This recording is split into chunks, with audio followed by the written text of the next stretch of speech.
Hello, everyone, and welcome back to another edition of the El Calvario podcast.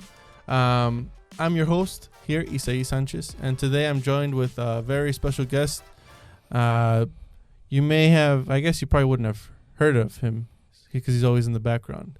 But we have here today a very special person who's been very tough to get to interview because he's always very busy, and we always have to schedule him somehow. And he found the time to speak with us for just a few minutes.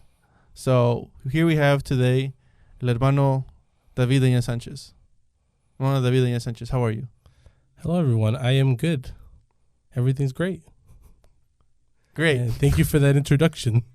Yes. Weird, but okay. Yes. For those that are unaware, this is my brother. Yes, we are siblings. Yes, we are brothers. Yes. We are siblings, and we'll see how this interview goes. Because I've never interviewed my brother before. We always just kind of talk, but just normal talk. So we'll see how this turns out. If it's very awkward, apologies for that. But, hermano David Iñez Sanchez, you said you're doing good?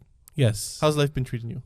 Life has been pretty good, actually. No complaints on my end, always busy during, especially during the summer, a lot of summer activities in the church. Work also gets pretty busy, but it's fun. It's good. So I mentioned earlier that you're always very busy. And for the most part, that is very true. I'd say that you do a lot of stuff behind the scenes. For those that are unaware, what would you say you do here at church? Yeah, so at Iglesia El Calvario, I am in charge of the AV department, it's a technical term, and media and whatnot. So basically just running the sound, our live stream, and a little bit of the social media. So that's mostly my job over here.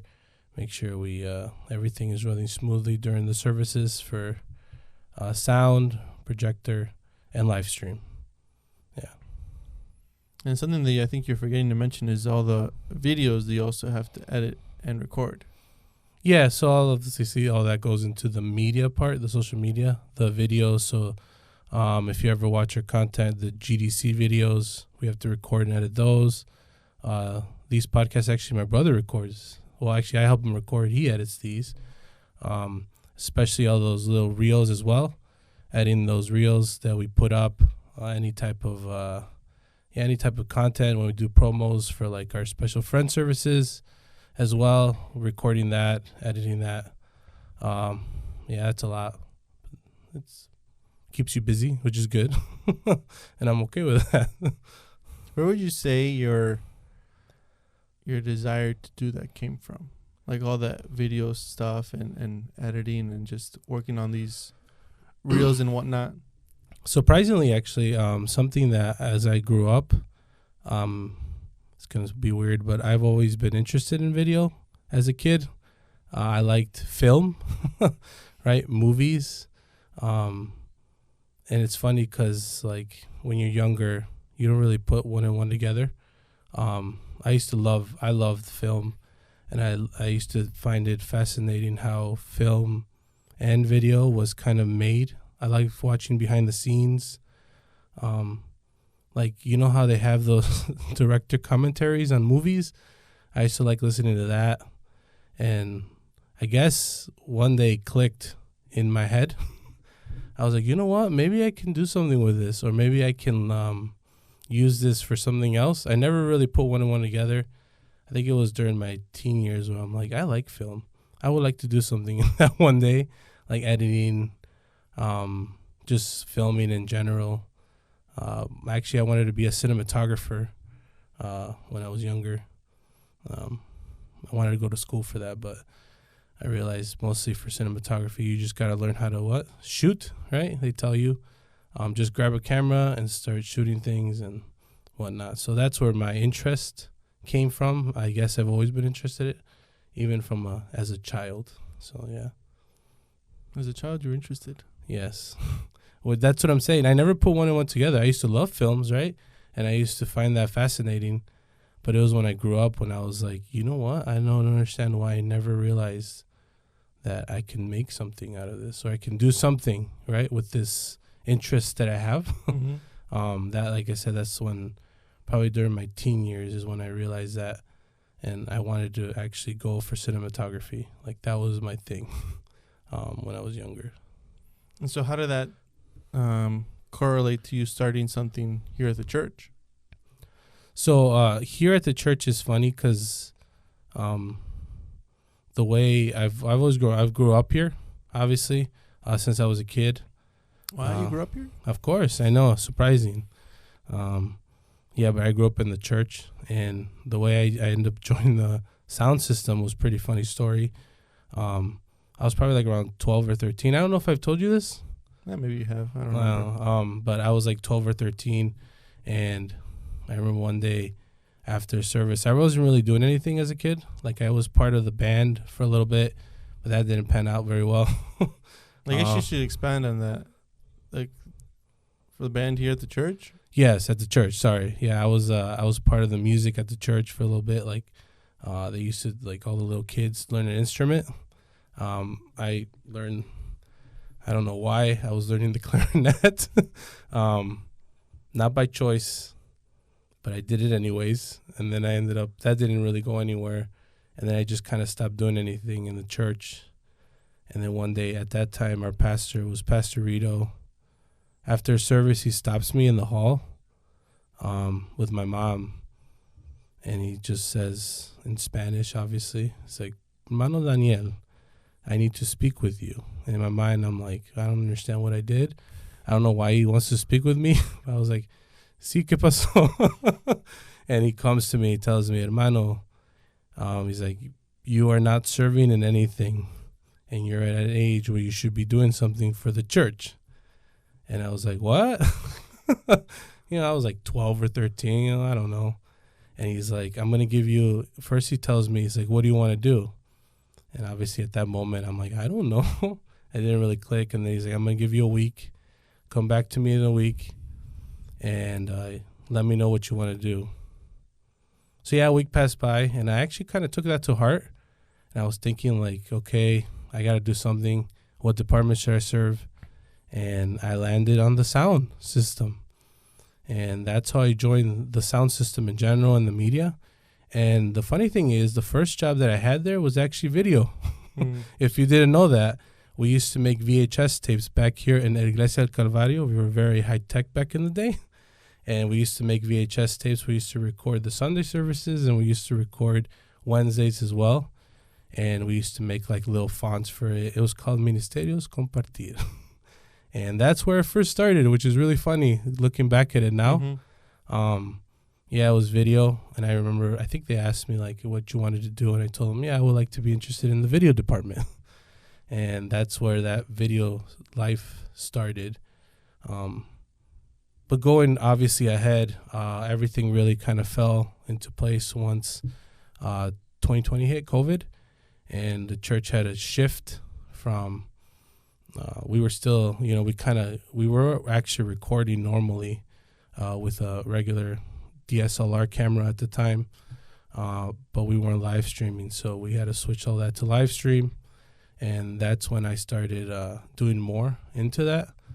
And it's funny how God works, because I remember the year before, 2019, I had gotten into video editing. And I don't even remember why. For some reason, I'm like, you know what? I'm going to learn how to video edit. And we were doing announcements. And we were editing announcements. I was editing little videos here and there. And little did you know that 2020 was around the corner, right? Everything changed there. And yeah, I started that little knowledge, right? Started to grow and grow. And yeah, and here we are now, right? We upgraded a lot, obviously, in our church, the live stream, even our sound system, buying a new mixer and everything. And it's kind of funny how everything started in video. And here I am, many years later, in video and everything else. Yeah. And it's that time during 2020 and the years kind of following that. It was very interesting. I wish we had like more photos or just something to show you how our setup was at the church. Yeah. Because we had a lot of cables going everywhere. But because it was only a select not a select, because there was only a few people that were able to be in there. It was really just pastor and like some singers and musicians. That we just had like audio cables going up and down all over the seats and going up to the second floor where the sound system is. We had cables on the floor. We had like a bunch of monitors so that they can see themselves, as well as lyrics for singers, and then also another one like showing the live stream. So it was an interesting setup, but it kind of, and I guess you could speak more to this. It helped you develop and grow that I guess that skill, right? Because now, if you see or if you see the current setup that we're trying to run here at El Calvario, it's something similar, but just expanded on and just kind of, what's the word I'm looking for? Just like tidied up and stuff. Yeah, obviously everything has been upgraded, as you can say.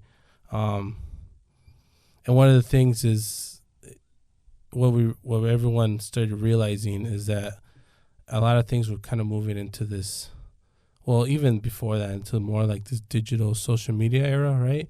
And you realize how many people you can reach, right, with the Word of God through social media, right, through Facebook and YouTube. And, so during that time, we started very small with one camera, right? We only had the one camera, and our live stream was very basic. But as the years went on, our pastor would always challenge us, right? He said, okay, this is how we started. And people, we were reaching people out of, they were watching our live streams. And he would always tell us like testimonies and, like stories of how, our live streams were impacting other lives. And he always said, okay, what's our next step to quality, right? And we just kept improving the live stream little by little. One of the big things is when he took us to the church Centro Vida, which is another Pentecostal church located in Stockton, California. And we went there with the purpose of learning how their live stream worked, their AV, lights, sound, how everything worked. And it's funny because coming out of that, the thing that left us most impressed was their structure and how organized they were and how much of the youth they were using in the department. Yes, we got a lot of knowledge on like cameras. We got a lot of knowledge on how to like upgrade our live stream. But what ended up impacting us a lot was just like how everything was structured and how like they would tell us that people would come up to them, especially the younger generation, and be like, hey, how can we help you in your department? How can we, we want to help out, right? We want to join. And that was something that kind of shifted us as well. Because it's great to have all that equipment and stuff, but you also need a team to run that. And that also kind of changed in our, in our social media group and our live stream group and our sound group, is the way we brought our team in as well. Before it was just kind of a few of us, and then after that we had that experience and our eyes were open and we were like, no, we got to change that as well. But it's very interesting, the whole how we've been developing ever since, and honestly we're not done. We always want to keep going further and further in that. Yeah, and that even includes this podcast. If you saw earlier episodes, even earlier this year, we were recording in a different format, and now we have these mics. We have a different setup behind the scenes, just constantly trying to improve. And that's something that you have been kind of just talking about here, just constantly improving. For you personally, where would you say that inspiration comes from for you to be constantly try to push yourself to be better? That inspiration just comes from the impact we have on people, like out of the live stream. Because when you realize like this is a great form of evangelizing, right? And I always at first it doesn't hit you, right? Or maybe you may see your numbers and like, I don't know, like 5 people are watching, 3 people are watching. But then later on, people start coming to the church based off the live stream they saw, right? Or based off a post that they saw. Or you hear like others saying, "Oh, we were watching your live stream, and it touched this sermons have touched the lives of these people," right? Or and like always that really motivates me to be the best, right? It's not just in my mind. I'm not like, oh, I just want to be better just to be better for better sake, but like I want to create an impression for others, kind of grab them, right? And hopefully, like if they see like something nice, right, it'll grab them, and from there maybe like they'll come to the church, right? Or they'll show more of an interest if they're not here, because we have reached people outside of Illinois. And like I've heard our pastors told us testimonies about like others that like they saw the live stream and they decided to go back to church.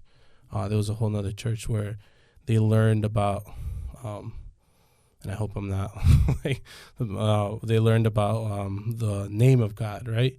And Jesus, and that they decided to baptize everybody in Jesus' name. And there was many testimonies that I've heard from people just watching these live streams. And that's something that always motivates you to keep going and keep trying to do it better every time, especially for me. I always tell that to my team. I'm like, everything is always for reaching souls, right? Like that's the whole point of this, right? That's the whole point of the church, is you got to reach souls out. You got to find, you trying to connect people to God. Social media is a little scary sometimes to people. I understand it could be used for bad, but we can also use it for good to connect people to God. And you never know, right? You never know what people are going through, and if they see it and they connect, that's a good thing. That's always something that I have in my head, and I'm like, this isn't just something that's, oh, it's really pretty, it's really nice, No, this is something that we're reaching for those souls out there, and if they see a nice live stream or they see a song or something, right, and they're like, oh, it grabs their attention, and hopefully that'll connect them with God. So yeah, I think something we should note, or something that we should mention, is that these live streams, we use them as you mentioned, like an instrument to connect people to God. It's not a substitute for people not to come to church on Sundays. Oh yeah, right. We're not telling people to stay home and just watch it on your TV and stuff and hold it, extend your hands out to the TV. No, we're using this as you mentioned, as just a way to expand our reach. Just hopefully connecting someone to the Word of God, and then from there they can either go to a church that's near them or come to the one here if they're nearby. So I think that's important to know. We're not saying that people should just stay home and watch these live streams. No, it's it's an instrument, right? We want people to connect and come to the church on Sundays, come to our activities on Mondays and Wednesdays, and every other event or activity that we have. So I think that's just something that we should know. It's something that we should mention there. That way people don't think that we just want people to be home watching these live streams and stuff like that. No, that's not the point of it. Like I said, the point is to connect people with God, and hopefully they come to the church. And if it's not here, a church somewhere near their place. It's evangelizing, basically, right? Evangelizing and connecting people with God, and hopefully that, they go somewhere and whatnot. So, yeah. And so what would you say for you are like the next steps? What's the next thing that you want to accomplish in this like media department or?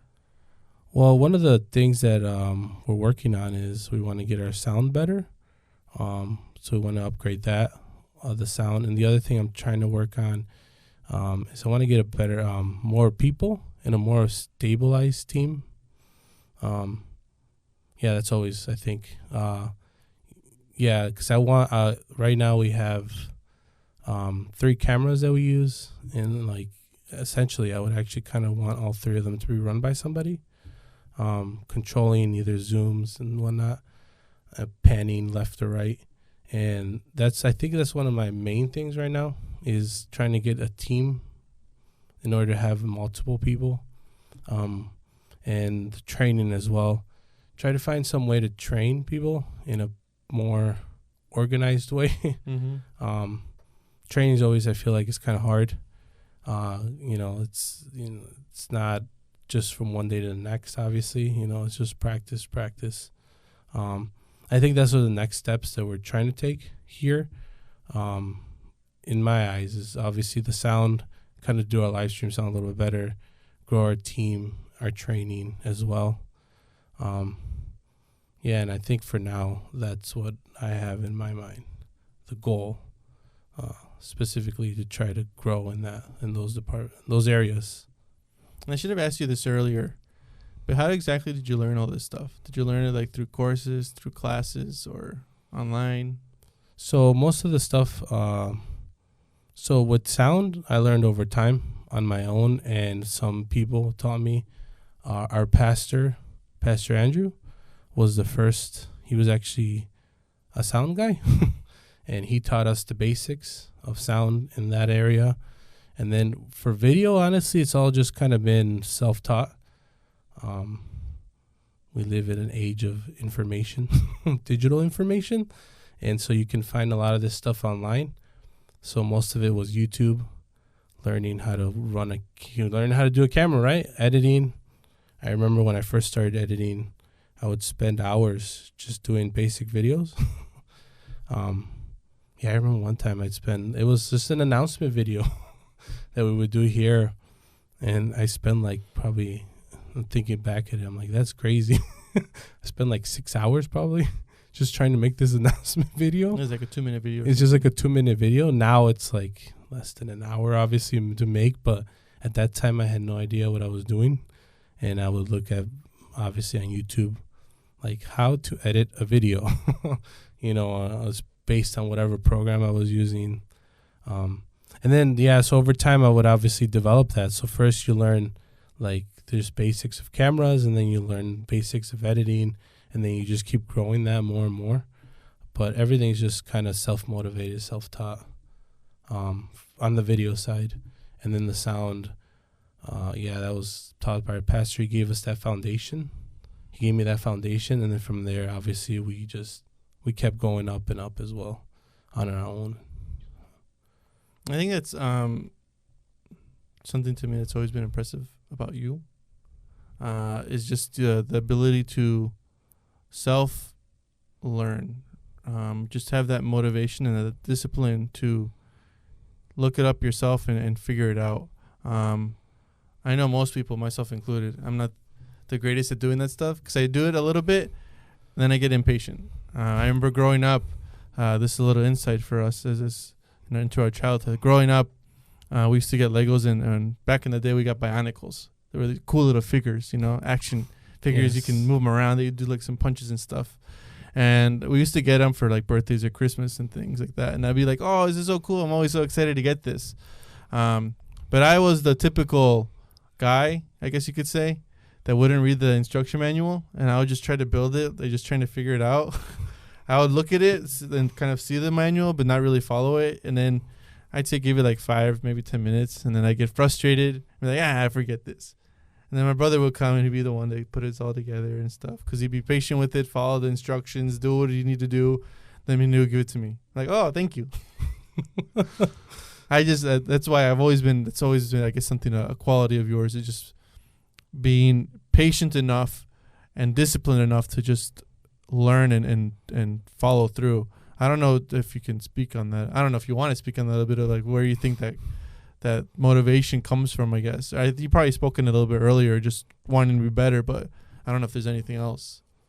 No, I've always been good at reading instructions, and then once I read something, like if I can follow instruction bit by bit, I know everyone's different, that's why. But like if someone, like when I watch a video, I'm like, okay, this is step 1. They tell you like step 1, step 2, step 3.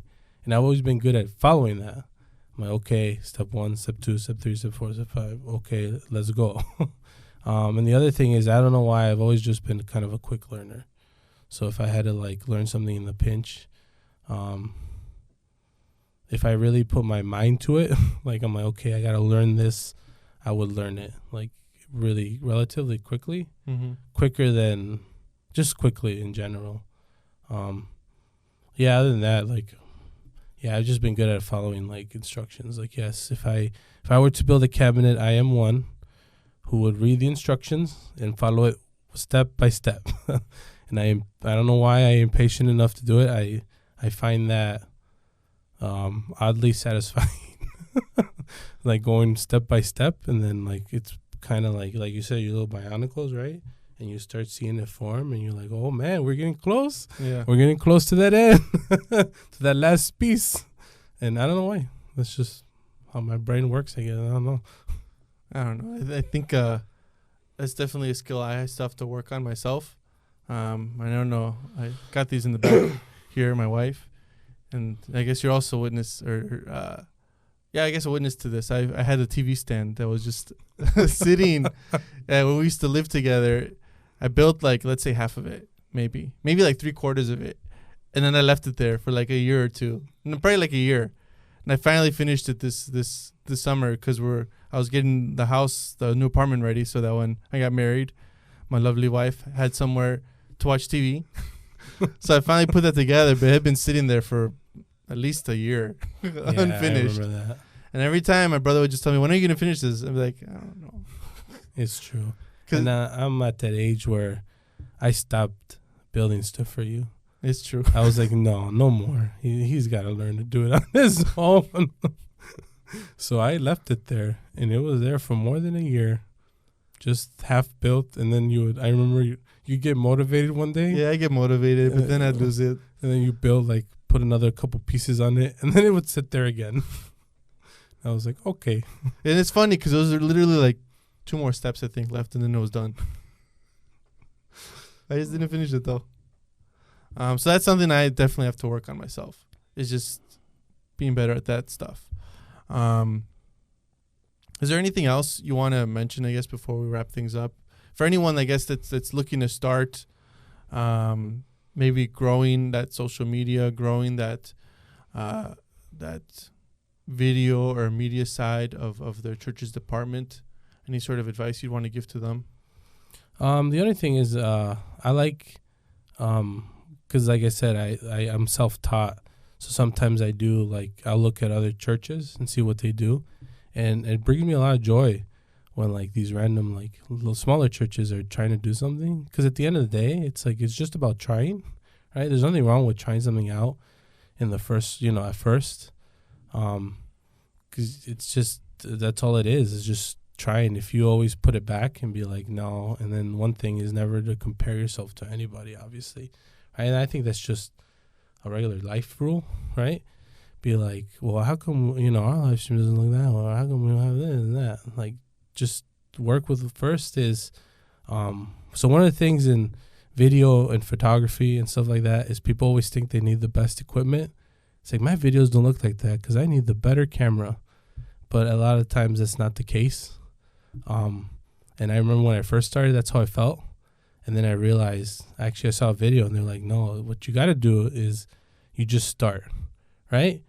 You master what you have, right? If you're going to shoot 1080, 30 frames per second a video, you're going to do the best 1080, 30 frames per second video that you have with whatever lens, whatever equipment you have, right?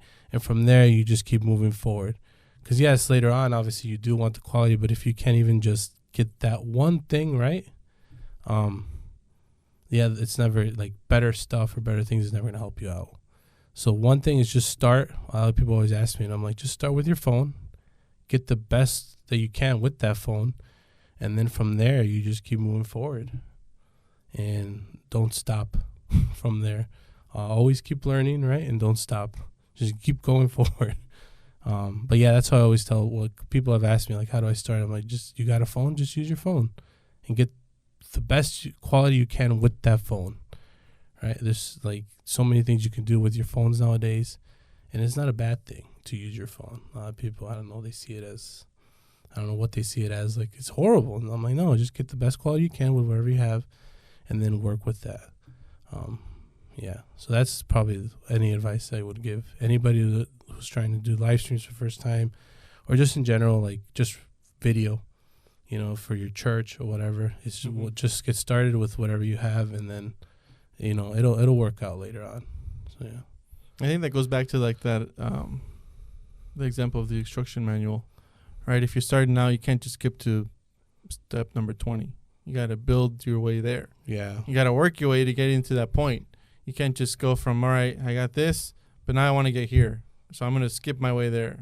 I mean, you could, but it won't be as successful.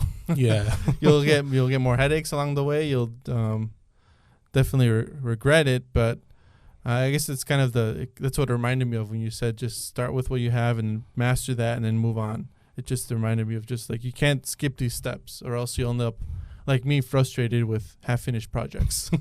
Yeah. I think that's about going to do it for today. I'm looking at the time here.